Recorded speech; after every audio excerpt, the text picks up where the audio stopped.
Okay, this is a 2012 Dyna Wide Glide.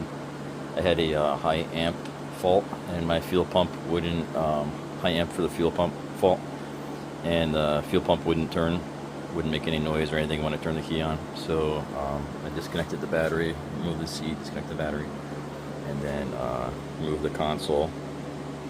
So I get one bolt here, and then 2 screws here, and then I siphoned out the tank. So this is good if you get one of these pumps here. So I siphoned out through the cap, and then I siphoned out the rest through here. Okay, first thing you do underneath your console, you undo this clip by pushing on this little tab right here, and then just kind of wiggle it, and that comes off. So I've got a fan running right now, so get some good ventilation in here. So next you're actually going to lift on this clip here, lift up on it, and push forward, and this whole thing will slide off, and then you're going to squeeze these 2 black clips to pull the hose off. So once you squeeze those 2 black clips on the top and bottom, this will pull out like that. So next, on this connector here, you're going to have to stick a screwdriver underneath here and just pry up just enough to be able to get above that clip, and then you'll be able to unplug it. Okay, so once you get this disconnected, this entire assembly, you're going to lift it up and rotate it clockwise while you're taking it out. So basically you're going to rotate it to get this plastic piece up and out first. So next what I'm going to do is disconnect this line here. So you have these 2 tabs, one on each side. You have to stick a screwdriver in there to pull it away from the white plastic clip or connection there, so that you can slip it out. Okay, so once you get that out, then this white plastic clip here on the bottom, you can pull that back while pulling out this U clip, and then this plastic piece should separate. Okay, so once you do that, there's your fuel filter. This one only has 12,000 miles on it. So the filter just slips off of there, and then inside I would clean that out, any residual dirt and things. So what I'm doing now is I'm rotating it back, so it's basically swinging the pump up towards the seat, and try and fish it out that way, and it'll come right out. This is the fuel pump I got from Fuel Pump Factory. Comes with the pump, regulator, the sock, clip, hose. This I bought separately, fuel filter, and this I bought separately, new screws, the seals on them. Comes with the gasket. This is the assembly removed.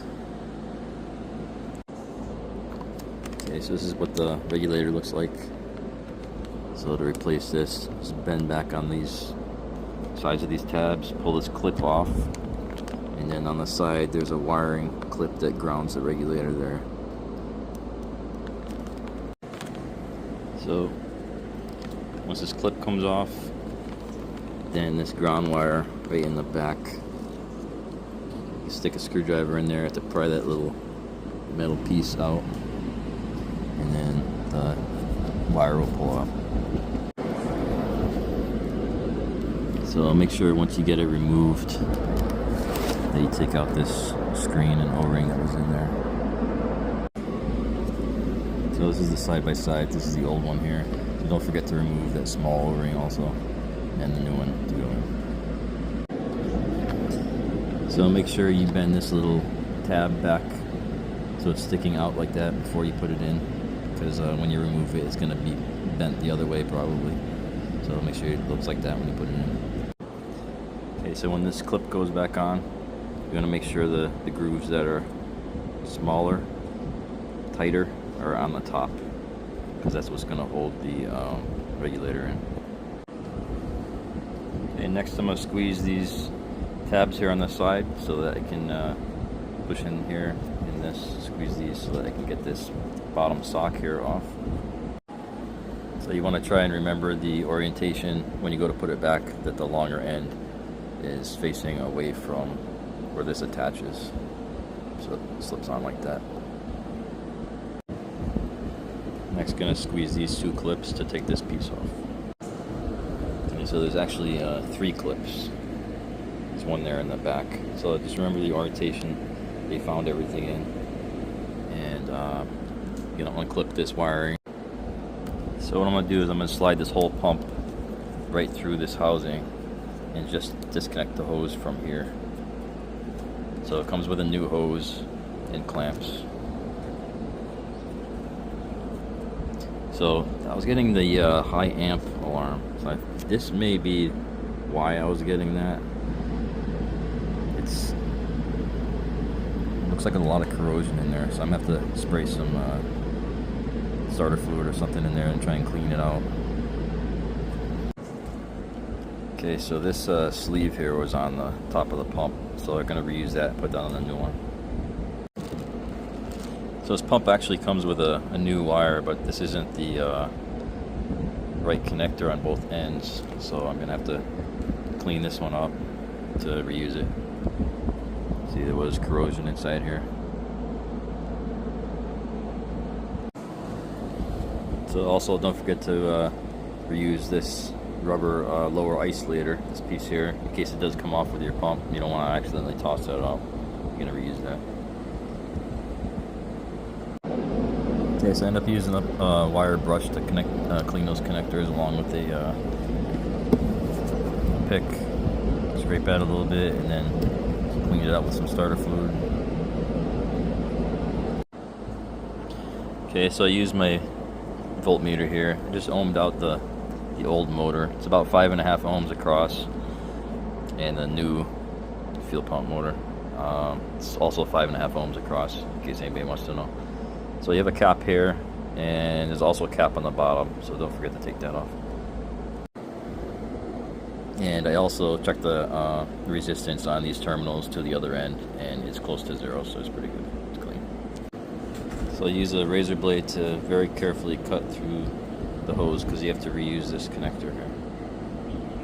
Okay, so I put the lower isolator on. I'm going to line up the hole there in the center, and then it slipped on the top one here. And this whole thing is going to go into the housing. Okay, so this is with the new sock on. It clips in here and here. Got the hose slipped on and also a clamp on there. Clip these back on for wiring, and connected this. Okay, so I cleaned up this area, and now we're going to try and fish the assembly in there. So this is still disconnected. I'm going to put this on afterwards to make it a little easier. Okay, so make sure that hose there still has the O-ring on it, and you're going to slip this whole thing in here this way so that the this bowl here where the filter goes is going to be up. So just kind of get it down into there that way. So this seemed like a good angle right here. If you can get it situated in this angle, it slips right in like this. Okay, so next I slipped the big O-ring that comes with the filter, press the filter on, and then this is going to go back into the housing. Okay, so once you get that on there, there's a flat spot right here. That's where that pin is going to slide in from this side. So basically this clip here where the hose goes is going to be opposite of the regulator. They're going to be facing opposite directions. And then you're going to slide the pin in from the left side. Okay, so I finally got that C-clip back in. Not going to lie, it wasn't easy. But yeah, I pushed down on this the black piece here just enough to where I finally get that C-clip in there. And there is a black notch right here that has to align with the housing for that to slip down. Okay, so this one's going to go in here. You're going to have the round, it's got flats on each side. The round part is going to be locking against the 2 clips on each side. And This is going to end up being kind of angled down towards the pump motor. So kind of like that when it goes in. So there it is, it's clipped in. You'll see when it's in all the way, it'll be past those black clips. So if you look down inside, it's kind of like at an angle, but it catches the round part. Okay, it took some finagling, but finally got it to rotate enough to be able to get it in there. So once you get it in there, this I haven't clipped down yet, so I haven't secured it yet, but you're going to take this line, make sure the O-ring is on it, and you're going to plug it in right here. After that, take this whole bracket and drop it in, and it should lock in. Okay, to push that hose in, it might be pretty hard, but you got to push it in until you get the click. So it should be all the way to the top and it locks in. Once you get that in there, you lock this piece in here, and then you got your wiring, and you put your console back on. Okay, so Fuel Factory sent me the wrong pigtail, and also came with the wrong gasket. This is my original, and this is the one they sent me, and it's not even close to lining up. So I'm gonna have to clean up my old one and reinstall that. Okay, so you're gonna make sure you plug these two connectors in. Okay, so on my model, the top has got a larger squared cutout compared to the bottom. It's a smaller flat surface there. So that'll be at the top, kind of mirroring the image on here. And then you have the vent line. You're just gonna hook it underneath and then put this down onto the gasket. And also you're gonna plug in the connector on the bottom of the plate there. Okay, so once you get the wiring underneath, get the gasket under there, you hooked it in so that the vent line goes underneath the side of the tank. And then start putting in your screws, and this is the torque pattern that they want you to do, and it's 27 to 33 inch-pounds. Okay, once you get that all torqued down, then you're going to reconnect your vent line here and your wiring, and put your console back on top. Okay, so once you get the console back on, reconnect your battery, and then I had a check engine light, so I had just cleared it, but I'll just show you how to do it. So hold the trip button here, you'll see the screen will light up, and then you turn your key on, your ignition on. We'll go through that check. You can release the button, and now it says diagnostic, so you click trip again, and it says ECM no codes. Click it again, BCM no codes. If there was a code, what you would do, I had B2119, you are going to hold down on this, and then the screen would show you what the code is. And if you want to clear it, then you just hold down on it again, and it'll say clear. So you just basically use your trip to cycle through those, and then when you see whatever you need to see, once it's all clear, like it is now, you turn the key off. Okay, we're going to try and start it up now. Turn the key on. Okay, you can hear the fuel pump, and here we go.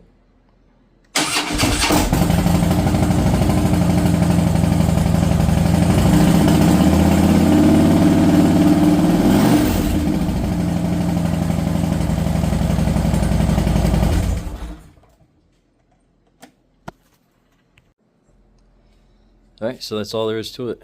Let me know if you have any questions.